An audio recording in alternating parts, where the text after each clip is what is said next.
Today on Business Success in Six with Stacie, I have Ariel Welling here from Welling Kitchen, Bath, and Floor in Stevens Point, Wisconsin. Ariel, thanks for jumping on with me. Thanks, Stacie. Happy to be here. Awesome. With your permission, I would love to dive into your business and ask you 6 questions about how your business was started, the transformations, and how you can help our viewers. Is that okay? Great, let's go. All right, here we go. Ariel, when people ask you what your business does, how do you describe it? So we're a design build contractor. We focus on kitchen, bath, and flooring, primarily design services, materials contracting, and installation. We'll do the whole thing as part of the scope of our projects, from the selection to the install of everything. Oftentimes there are smaller projects. We'll do just a backsplash or just flooring replacement or countertops. But sometimes it's a full tear out of an entire floor of a house, and then we'll start from scratch and redo the entire thing with a new layout. So it's a wide range of what we do, but our team consists of designers, project management, installers, flooring specialists, and then we also have our subcontracted team members that do flooring install, electrical, plumbing, and we manage the whole project for our homeowners. That is so valuable. I know going through a kitchen remodel, actually, I ended up having to design so much of it myself. And I am like, this is not what I'm good at, and just having somebody by your side to help you make those choices and then not worry about other contractors bringing them in. That's Absolutely. Yeah. And our target audience are people who don't want to have to manage all of the details or think about all of the individual things that need to be selected. So we really hold people's hands through the whole project. So we'll find out a whole bunch of information before we start the project about what are the problems they're trying to solve, or what are their dreams that they're trying to see come to fruition. And we find out sort of what their design sense is. We put all of that together into a sort of package to say, here's a combination of all of the things that you need. We can tweak little things here and there, but this is going to be a good solution for you if you go with any of these options instead of having to choose from everything that exists on the planet. It really makes it a lot easier for people to make a good decision and feel confident. Oh my gosh. Yeah, because we just don't know what we don't know. And if you know it, and you guys are the experts, and that's something our coaches talk about with our clients is, if you're not an accountant, why do you want to continue to hit your head against this brick wall and do all of your bookkeeping? You're excellent at what you're excellent at. So keep focusing on that. And that's going to give you time and money, right? Mm-hmm. So my next question for you, Ariel, is what were your plans when you started your business and how have they changed? I know you talked to me about your father starting it when you were about 11 years old. Do you want to talk about the history of that and where it's Sure, yeah. Our family started the business when I was 11. So I was involved in the way that a child is involved in her dad's business, but he was doing, when you start a business, it's all the time. And so it was a part of our lives. It wasn't separate. Dad's at work. It's like work is home and home is work, and dad is doing all of it all the time. And so I got to know it sort of as part of my childhood life. When I graduated from high school, I took a year off of before going to college, and I worked with my dad, did project management, and learned to back trailers, and surprised all of the good old boys on job sites when I backed the trailers in for deliveries, and they saw this 19-year-old girl jump out of the truck and said, who else is in there? Who backed that up? Because I could back better than any of the guys on their crew. It was so much fun to do that. Oh my gosh, you go, woman. And then I went away to college, and I studied international studies and foreign language. My plan was to work for the Department of State. I was going to work in foreign countries and, change places that I was working every couple of years and see the world. And I studied abroad several times, and I was absolutely no way going to take over our family business. I didn't plan to come back to Stevens Point. I wanted to go out and see the world and experience things outside of small town. And I was living in Madison at the time, and my grandma got sick. she was here in Stevens Point with my parents, and I started driving up every weekend to spend time with her. And those long drives gave me a lot of time to think about what really mattered to me.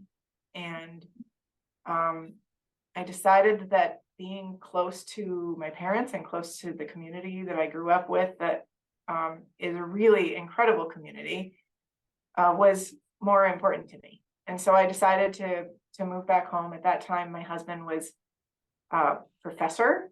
And when that changed and when he didn't have to be a professor anymore, I was like, it would be crazy for me to leave. Like, we can stay here now. This is my place. There's no place I want to be more than I want to be here.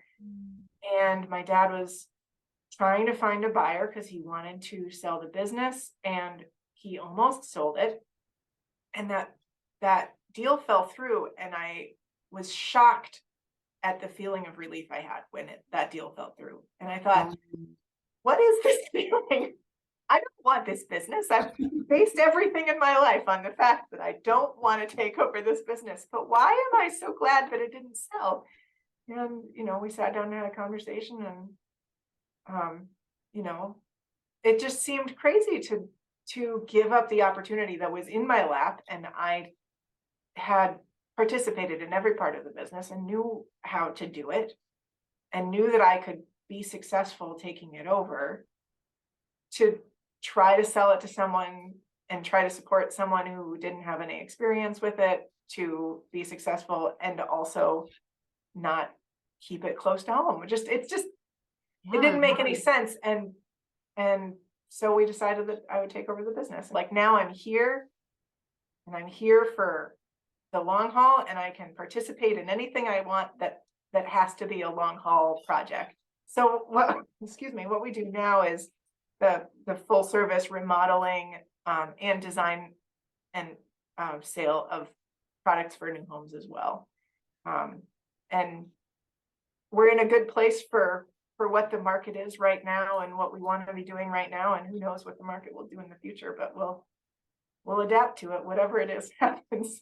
And obviously that's how your business has stayed in business, is, during the recession of 2008 and that time frame, you have to move and be nimble.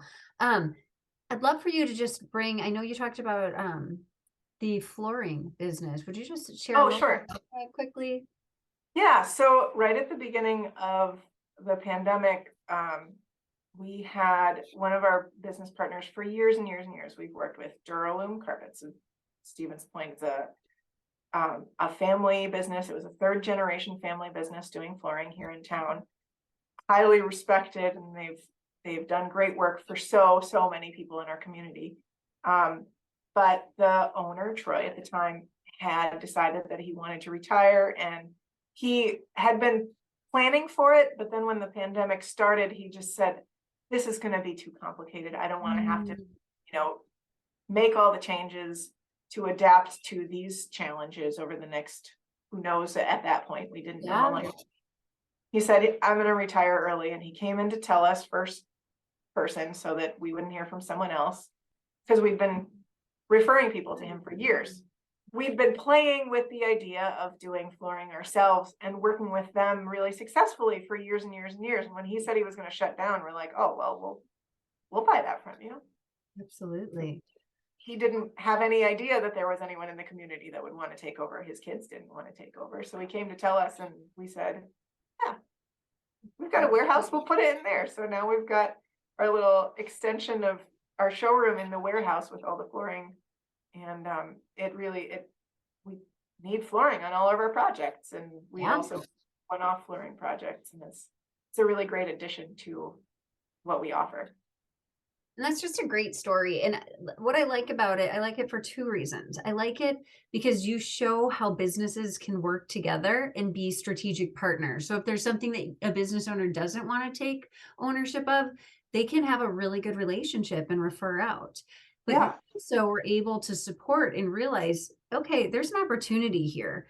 And it's a great opportunity, and we can make money on this. We can prevent a business from shutting down because people value that business. So there's just, that's a great Great story. Thank you so much for sharing that. So, and that Yeah. actually leads me into my next question is what is the biggest way you impact the community? Because that's a community-based action that you took right there. What are others that you've done? I mean, I could write a very, very long list of ways that we get to impact the community and are impacted by our community. This community is such an incredible place to do work. People really value local business, really value, family and friend connections and referrals and as a small community, everybody knows somebody that Like there's no disconnect in any way. Everybody is connected and everybody knows that we're all connected and they really support each other in that way. It's an Cool. incredible place to be. Um, One of my absolute favorite things is when people come to us to do a remodel on, say, a house that they just purchased because they're moving to the area. There are lots of people who, come here because their kids and grandkids are here and they're retiring and they want to be closer to them, or they move here for work or whatever it is. We get to be some of the first people that they meet because oftentimes they're looking for houses and looking for people to update those houses as part of their, investigation of the community and what it's going to be like when they come here. And so I get to meet a lot of people who come in not knowing our community at all. And I get so excited when we get to talk to people about what it is, where they're from and what it is that they love about that place and what they've discovered that they love here. But particularly, what is it that they haven't found here that they need to feel like they're at home? And we have so much fun helping people connect to whatever, maybe they have a particular hobby that they haven't found a group of people that do, or they love to go hiking, and we can suggest that they go to this particular really great section of the Green Circle Trail that goes along the river and it's in town, but you feel like you're out in the country in the woods by the river. And whatever it is, it's so much fun. Everybody here just loves getting to be sort of stewards of all this great Stevens Point happening, culture and outdoors opportunities and social groups and whatever. There's just so much here. It's really fun to get to be the first people to help others find it. We love doing business with other local companies. We, as a company, support the United Way. And the United Way of Portage County is, out of all the United Ways, a very, very special United Way, incredibly successful at what they do to support organizations that improve health, education, and financial stability of people in our community, providing resources to connect people with programs that can help them get into a better place and be more successful in all the things that they want to do in their lives.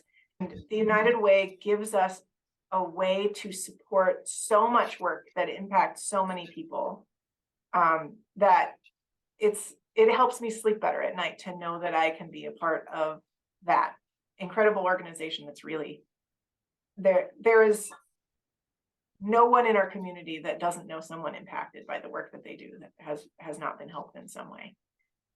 So I feel really lucky to have that, not only as like an organization to help our community, but that I can feel like I can make an impact in all these ways by supporting them, and they're so organized and so well run that they can really make it happen. That's absolutely beautiful. Yeah, it's such an important organization that that, like you just said, is so well run. And all great organizations and businesses need to have the systems in place and just being able to know where the needs are and to respond to that. So thank you so much for sharing. Not only you can tell how special your community is, but sharing how much you do for it. So thank you. So my next question for you, Ariel, is what is one challenge that you have faced that other business owners could learn from? So one of our biggest challenges and our biggest obsession as a company is communication. Okay. Communication with our clients, communication interpersonally at work, communication with our subcontractors and all of the partners that we have, that we work with to execute our projects.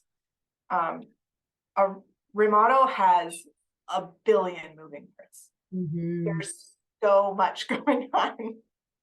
And executing all of the parts of a remodel, well, you know, plans change and materials show up damaged, or you know, we open up a wall and we find there's a vent in the place where we meant to put something else. Like, there are so many things that need to be communicated, that we are really a communication business before we are anything else. Mhm. When we have people reach out to us for a project, they go on a waiting list, which I'll talk about in a moment. But when we first talk to them, we say, this is how your project is going to go. We're going to put you on this waiting list. And in the meantime, we're going to send you a bunch of homework that you need to do.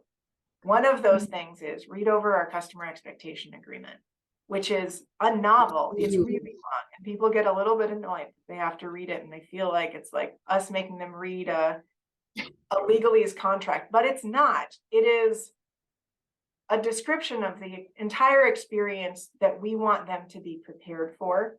And that if they are not interested in having that experience, we want them to know from the very, very beginning. Sure. And make that decision and select themselves to go elsewhere and do something else, because this is how we do business and this is what they should expect. Or have the chance to ask us questions. But the last thing we want is someone to get to any part of the project and say, wait, this isn't what I expected. We want them to know what to expect, even if it's not what they want to have happen. We communicate from the very beginning that remodels are uncomfortable, and we're going to do our absolute best to make it go as efficiently as possible and with as little pain as possible. But there is no such thing as living in your home through a remodel and having it be great. It's not great. Right. And so we really try to tear off the Band-Aid from the very beginning and say, this is what you can expect. So that's the customer expectation agreement. So the communication, making sure that people know what we are offering to them before they say, please spend all this time designing our project. Yeah. And then, of course, communications through the entire process. It's not just at the very beginning, but we hammer it from the very beginning that we are going to make sure you know what is going on and you know what to expect. So that's the communication part. It is our biggest focus and our biggest struggle. We're always learning and always getting better. I just came back from a job site today where my method of communication with the customer has worked with all of the other customers prior, but with her, it didn't. And she felt bad about how I was saying things. So I've been really thinking a lot today about how could I have communicated with her so that she wouldn't feel like I was telling her that she was too demanding. Wow. Isn't Not that what my intention was, but that's what she heard. So there's a lot of psychology. and how truly excellent of it as for you to be able to look internal. And that's something that we talk about too, is in life, for things to change, I must change first. So I must just change my viewpoint a little bit to see how I could do better, but also the whole situation and not just that one-sided situation. So I think communication and honesty are the key to relationships, to business, so that is so important and valuable. And thank you so much for sharing some of the expectations that you have of your customers before you not waste time, but spend the time and invest the time with them, because they're investing the time. And you're weeding out people that don't want to do the work or that really aren't that serious. And that's going to save you money and time in the end. So that's a huge, valuable lesson that you just shared with our viewers. So thank you. Absolutely. Well, and a second part of that I referred to briefly was the waiting list. I think it's probably been 8 years we've had a waiting list that we use to make it so that when our designers are working on projects, they're only working on the number of projects that they have enough time and energy to focus on and, dot all the I's and cross all the T's and get all the details. We implemented this waiting list a while ago, and it was the best thing that we ever did to say when people contact us for a project, here's an expectation of how long you might be waiting to start on a project. Our designers will work with you when they're ready to focus on your project and do a great job for you, not to be spread too thin to really pay attention. When you're working with a designer, they're there with you and fully focused on what you're doing. And it's worth it to wait for that. Before the pandemic started, I think we averaged around like 15 projects on the waiting list. And at first it kept me up at night that people are going to be waiting and they're going to be mad about it and we're going to lose work because they don't want to wait. They'll find some other place to do it. Then the pandemic hit and the calls just kept on rolling in. Oh, and yeah. we were the only ones in our industry locally that had a system to handle more work than we could take on immediately. Wow. And we heard over and over and over again from people that we were the only people who picked up the phone or returned their phone call or their message.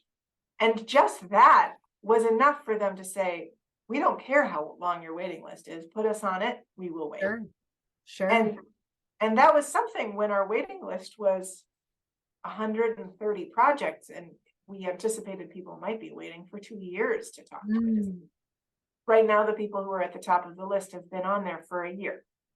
And having people be willing to wait for a year to talk to a designer to work on a project is a really special thing. I don't take it for granted. When we send them the budgeting document, they say, oh, wow, we didn't realize it cost so much to do a remodel. It's a good thing we're waiting for a year because we will be saving that time. And so, I had no idea how good of an idea the waiting list was at the very beginning. We were all so worried that we would lose a bunch of work from it, but it turns out that it's the best thing we've ever done. Thank you for sharing that. I think about so I started thinking about in terms of going to a doctor as well. Like if you need a hip or a knee replacement, sure, you could go into the ER if something was shattered and whatever else. But if you really want to do it well, you're going to do the research, find who you want to work with, and you're going to be willing to wait. So you're not redoing your kitchen or your knee or whatever that is. So yeah, waiting list is brilliant. And again, just to wrap that back up in a bow, when you talk about systems, you already had the system in place, and so many business owners don't have their systems in place. So when a pandemic happens or natural disaster or something, they don't know what to do. So that's absolutely brilliant. I mean, I wish that I had been planning for a pandemic, and I can say that. We just got lucky. There could have been any other disaster that we weren't quite prepared for, but that system that we had in place was perfectly timed. We were so glad that we had it. So interesting. Thank you. So as we wrap our time up, I have 2 more questions for you. The first one, what does the future look like to you? And do you have an exit plan? I know you talked about, the flooring company not being able to sell, and about 80% of businesses are never able to be sold. So what does the future look like? And do you think you want to sell it, or what's your exit plan? Yeah, so I have been thinking about this for a good long time. And I don't have a plan exactly set out. I expect to be working full-time for the next 25 years. And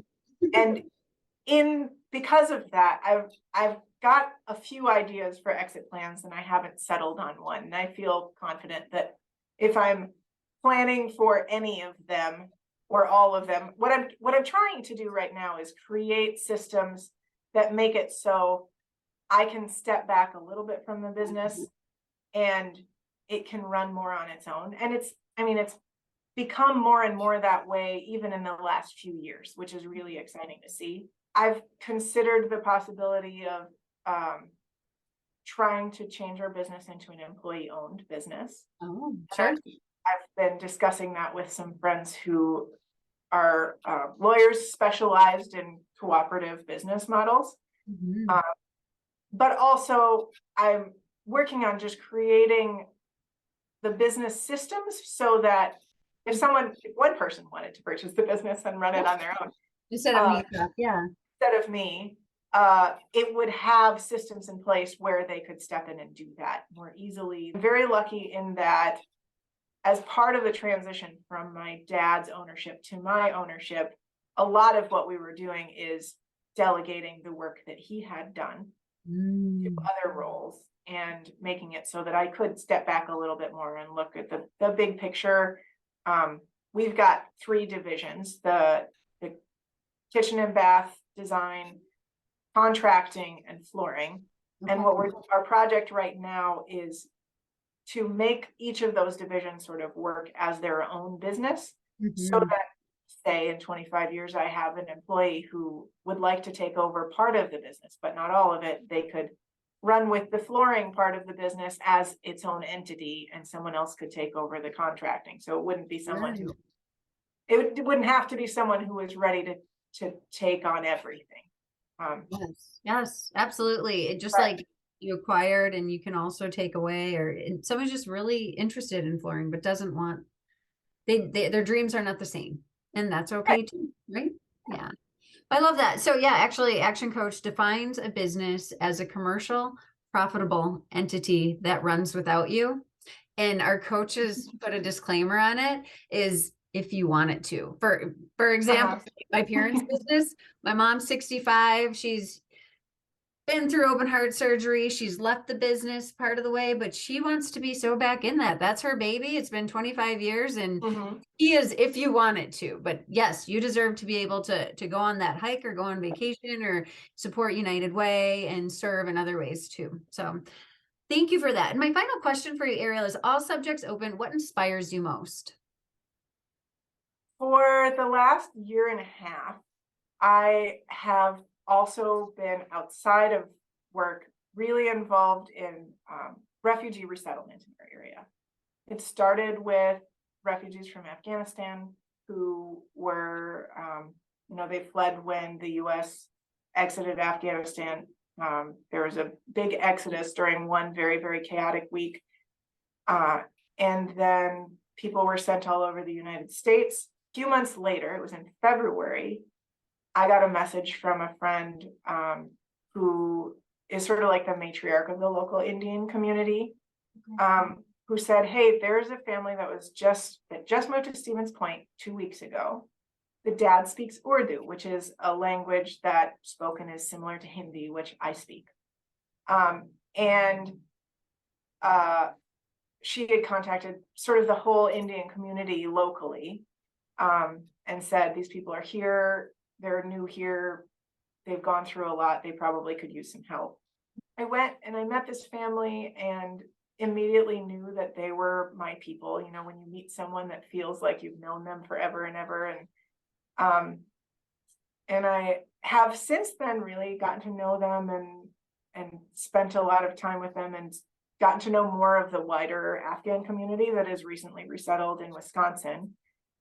I've been so inspired by being able to help connect them to the community in the way that I was explaining. Like, there's nothing I love more than connecting people with the things that they need to feel at home in this community.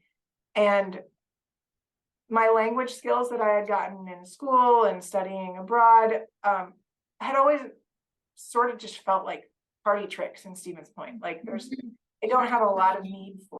And then this fell into my lap, and my connections with the community, with the business community, with people doing cool things in our community, my passion for helping people feel at home, the cultural and language connection that I had that no one else in our community really had.